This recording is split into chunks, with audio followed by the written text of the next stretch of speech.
Ciao ragazzi, Claudio Giganti here with Giga Racing, MotoGP Talk, Valencia 2. Like you guys saw, I have not done a pre-race review yesterday. Too much talk, same politics and same thing going on, so I thought it wasn't necessary to do another GP Talk yesterday. So we're doing one today after free practice 1, free practice 2. As you can see, I have some lovely girls on the background here because everybody's talking about COVID and what happened with COVID and so and so. And nobody mentioned that, you know what? The girls are gone. There's no girls this year. So you know what? I said, I'm going to bring some girls in today for the GP Talk with Giga Racing. And I said, they're going to be in the background because you know what? I missed them. Let's go back to our talk of the day. Free practice 1, free practice 2. Lap time was quite faster. I noticed that we shaved off quite a bit. Fast lap times on Q1. We had Nakagami back on top again with a 130.8. And in Q2 we had Jack Miller a 130.6. So excellent lap times. I heard an interview of the Michelin main person, and he was mentioning that it's hotter this year, the week. Well, the weather is a little bit different. I don't think it's hotter than race day. I think there is more rubber down, so the bikes are performing different. But I wasn't really, really happy. It was asked about the situation with Morbidelli during the race last week, saying that I had some tire pressure issue. Okay, I'm gonna put down my board and we're gonna talk about this tire pressure issue. Well, Taramasso, which is the Michelin main person, he said that it was because it was cold. I'm getting really confused here with this tire situation because they said that the tire overheats, okay, and so when it overheats, the pressure goes up. Well, they're saying it was too cold the week before, Taramasso said in his interview, but it doesn't make any sense because if the pressure went up too much and it was cold, well, how if it was cold the temperature went up too much? If anything, there was not enough temperature, so he couldn't get the front in temperature because he was riding Morbidelli in our front, our rear. So I'm quite confused. I think they're just feeding us what they want to feed us. It's not really the truth and what's happening. I know I mentioned it before. I really think that Michelin has huge issues with the tires altogether. Like Taramasso today, he said, all 3 tires are good. You can use a medium, you can use a hard, you can use a soft. Well, then there is no difference between those tires. So the tires have too little different to be able to perform. So I think because the tires are so similar, then that's why 1 degree or 2 degree difference in temperature makes a big difference in performance. And that's why the mechanics are struggling to find the correct setting for the bike, for the tire that they're using. So let's hope this weekend we'll see a better weekend. All of a sudden, out of the water, Ducati is back in front. I mean, I'm looking at free practice 1, and I see Zarco 6, only 4/10 behind. Dovizioso 7th. They're all in front there, okay? And I'm like, what's happening? What happened? And then in Q2, even more. In Q2, you have Francesco Bagnaia back in front, only 110.2 from Jack Miller. Jack Miller on the best lap with a 130.6 with the Ducati. What happened there? I thought, the tires were not working and everything else. So either Ducati find something and put together a package that works. Dovizioso was 6th. It's right up there. The only one that wasn't really up front is Petrucci, but we kind of know Petrucci is having trouble now, so it wasn't up front on free practice 2. Talking a bit about gossip, I actually listened to 2 interviews. One it was with the team manager of Repsol Honda, and he didn't really give any news. You know, he didn't really answer any question. It was a really bland interview, very pointless. You know, a pointless interview. I was really disappointed with Alberto Puig, because his interview just didn't say much. You know, he was asked about markets and his condition, and he said, "Oh, they expected the markets was having a 3 month recovery." He really didn't say anything. It was one of those interviews that, you know, it better don't interview somebody if, I mean, it's not the interviewer person, but, you know, Alberto Puig, he didn't really give any news, any feedback or anything.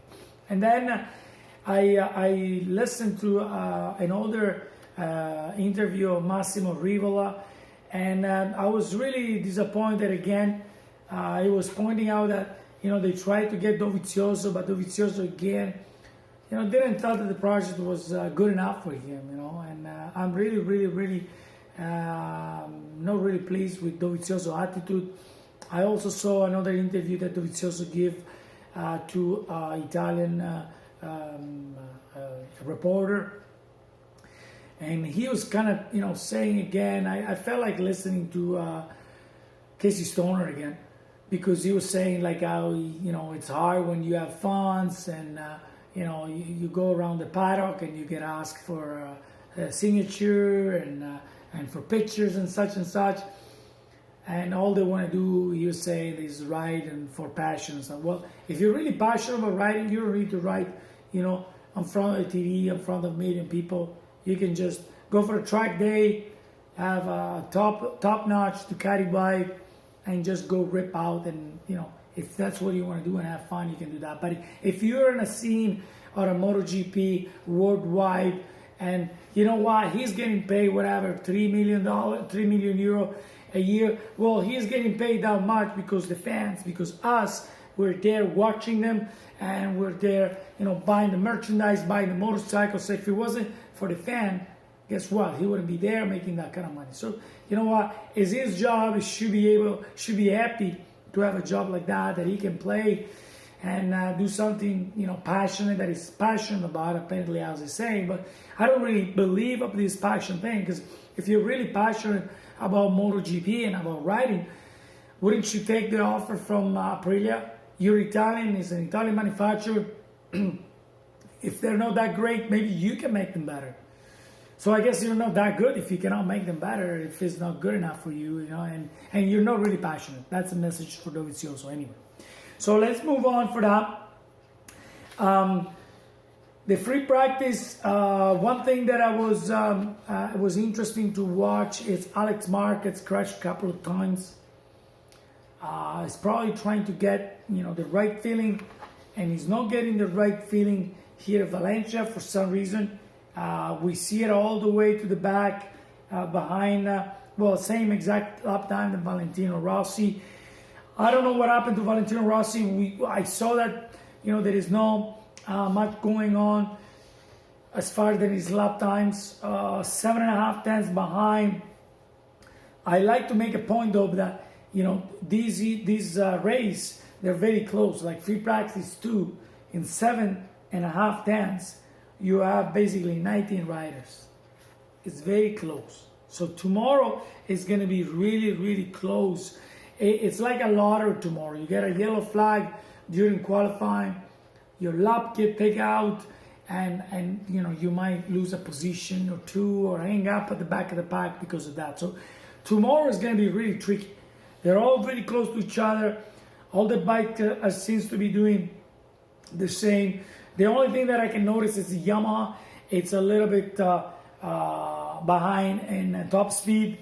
Not by much though, but still, like the top speed on Valentino Rossi, for example, it was 3:18 on free practice 2. And then if you see Jack Miller, top speed 3:30. It's 12 kilometers an hour slower. I mean, that really something. I know Valencia is a twisty circuit. There's not much straightaway, but still 12 kilometers an hour, top speed less, you know, affects your lap time for sure. Even Dovizioso 3:30.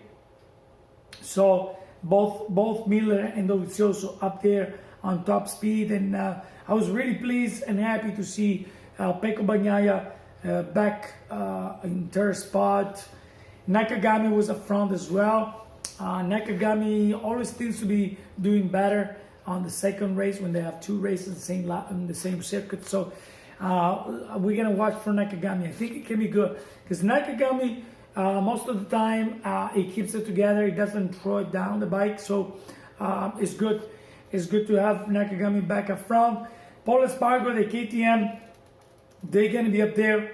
So as I said before, everybody's close. Everybody's close. This race is gonna be really, really, really fun. I think the championship will be wrapped up at this race.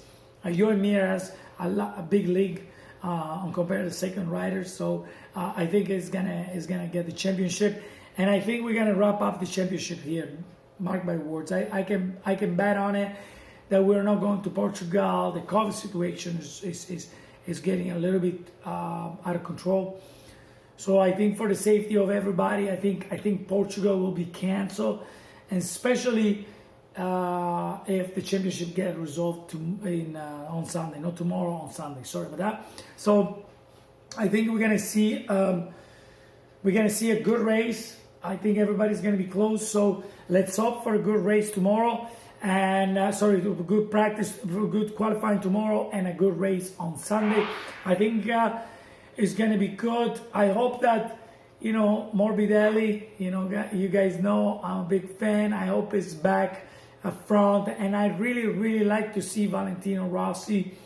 He did an interview with the same Italian reporter, and I watched the interview, and I can see that he noticed that a lot of riders, different riders, we have a lot of riders that won races this year, and Valentino's not on the list. So I keep my finger crossed that he can find a good setup tomorrow, and hopefully doesn't blow an engine again. Okay, guys? So in this note, thank you for watching MotoGP Talk with Claudio Giganti and Giga Racing. I hope you enjoyed the background today with the girls, and we'll see you tomorrow night for the talk after qualifying. Ciao ragazzi, a domani.